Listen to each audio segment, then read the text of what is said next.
মুভির শুরুতেই ইয়ন নামের একটি ছেলেকে দেখানো হয় যে হসপিটালে ভর্তি অবস্থায় ছিল, কারণ সে প্যারালাইজড হয়ে গিয়েছে। তার শরীরের অঙ্গ প্রত্যঙ্গগুলো কাজ করা বন্ধ করে দিয়েছে। তার বাবা মা সব সময় তার সেবা যত্ন করে যাচ্ছে। অপরদিকে ইয়নের দুজন বন্ধুকে দেখানো হয় যাদের নাম হচ্ছে সু এবং জ্যাং। জ্যাং হচ্ছে বোকাশোকা টাইপের একটি ছেলে এবং সুয়ের কাছ থেকে আমরা জানতে পারি তাদের বন্ধু ইয়ন প্রায় 2 বছর ধরে হসপিটালে রয়েছে। তারা প্রতিদিন তাকে দেখতে যেত এবং সবসময় তার জন্য কিছু একটা উপহার নিয়ে যেত। বরাবরের মতো আজকেও তারা ইয়নকে দেখতে যায়। তারা আজ কোল্ড ড্রিঙ্কস নিয়ে আসে। ইয়নের মা তাদেরকে দেখে খুব খুশি হলেও উপহার আনতে মানা করে, কারণ তারা দুজন এখনো স্কুল স্টুডেন্ট।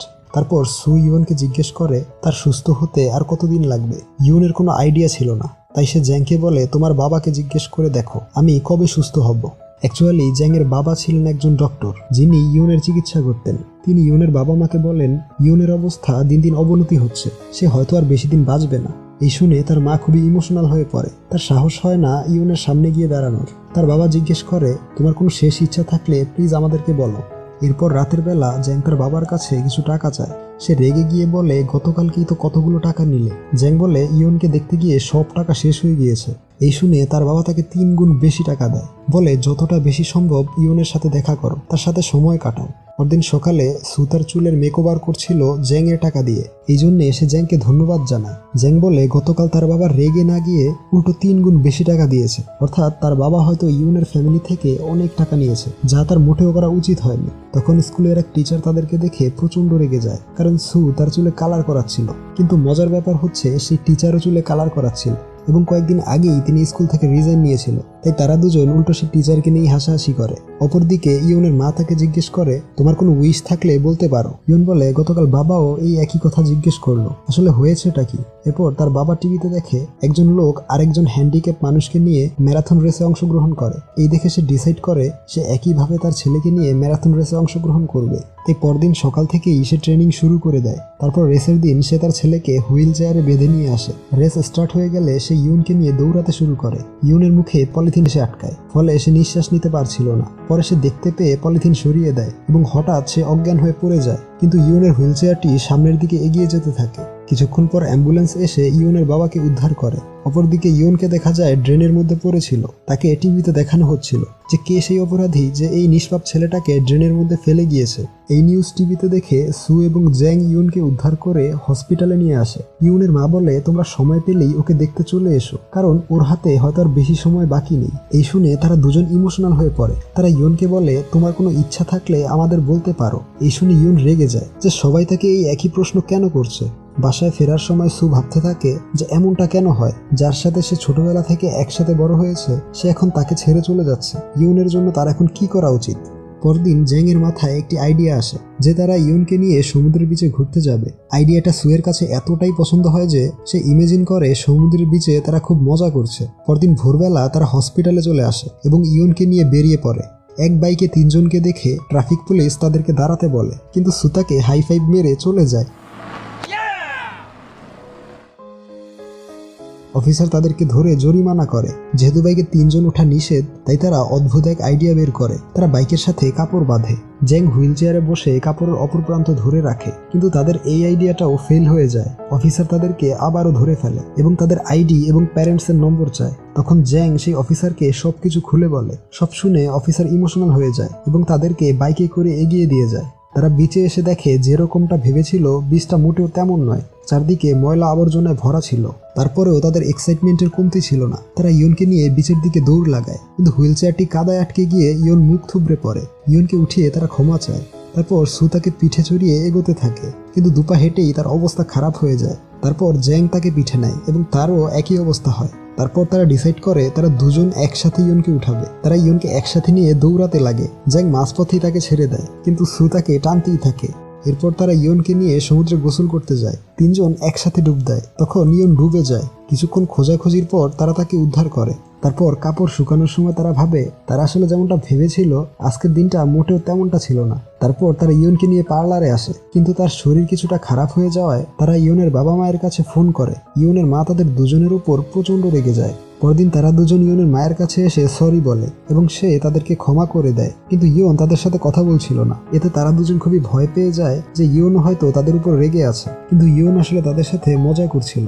সে হেসে দিয়ে বলে, আমি সুস্থ হয়ে উঠলে আমরা আবারও ঘুরতে যাব। তারা দুজন বলে, হ্যাঁ অবশ্যই। তখন ইয়ন বলে, নাটক করার কোনো দরকার নেই, আমি জানি আমি আর বেশি দিন বাঁচবো না। সবাই যখন আমার ইচ্ছা সম্পর্কে জিজ্ঞেস করছিল আমি তখনই বুঝে গিয়েছিলাম। আমার বাবা পাগলের মতো এক্সারসাইজ করছিল, তোমরা আমাকে ঘুরতে নিয়ে কত কষ্টই না করলে। ইয়ন সুকে স্মোকিং করতে মানা করে। সে আরো বলে, আমার দুটো শেষ ইচ্ছা রয়েছে। প্রথমটা হচ্ছে আমি মারা যাওয়ার পরে তোমরা আমার বাবা মায়ের খেয়াল রাখবে, আর দ্বিতীয়টা হচ্ছে আমি এরকম বাচ্চাদের মতো মরতে চাই না, আমি একটা প্রেম করতে চাই। আমি যে মৃত্যুর আগে আমার একটা গার্লফ্রেন্ড থাকবে। সু বলে, এটা তো খুবই সহজ, তোমার এই ইচ্ছাটা অবশ্যই পূরণ করব। জ্যাং বলে, তুমি কি পাগল? এটা মোটেও সহজ কাজ নয়। কিন্তু সু ফুল কনফিডেন্সে ছিল।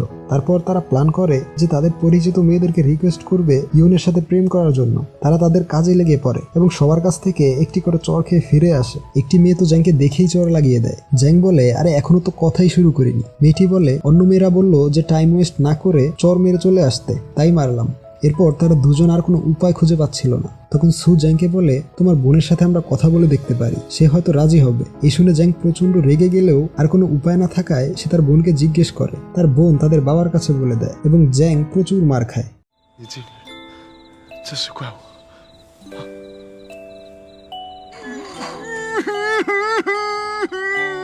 পরদিন তাদের একটি মেয়েকে মনে পড়ে যে ইয়নকে খুব পছন্দ করত। মেয়েটি সবসময় তাদের পেছনে পড়ে থাকতো, কিন্তু মেয়েটি অনেক হেলদি ছিল।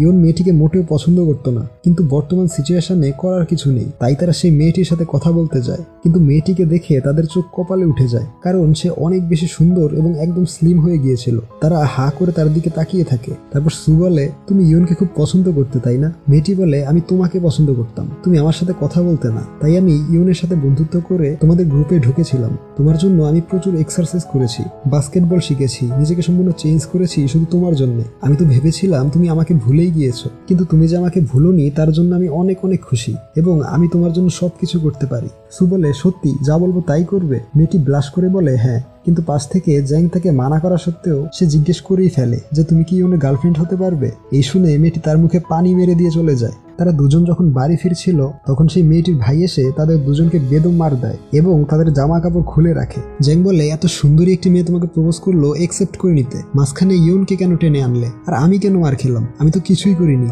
সু বলে, ওসবে আমার কোনো কষ্ট নেই, কষ্ট হচ্ছে এই ভেবে যে মেয়েটা এত সুন্দরী হয়ে যাবে এটা আগে কেন বুঝতে পারিনি। সুয়ের গায়ে কিছু কাপড় থাকলেও জ্যাং এর কোনো কাপড় ছিল না, সে পলিথিন পরেছিল।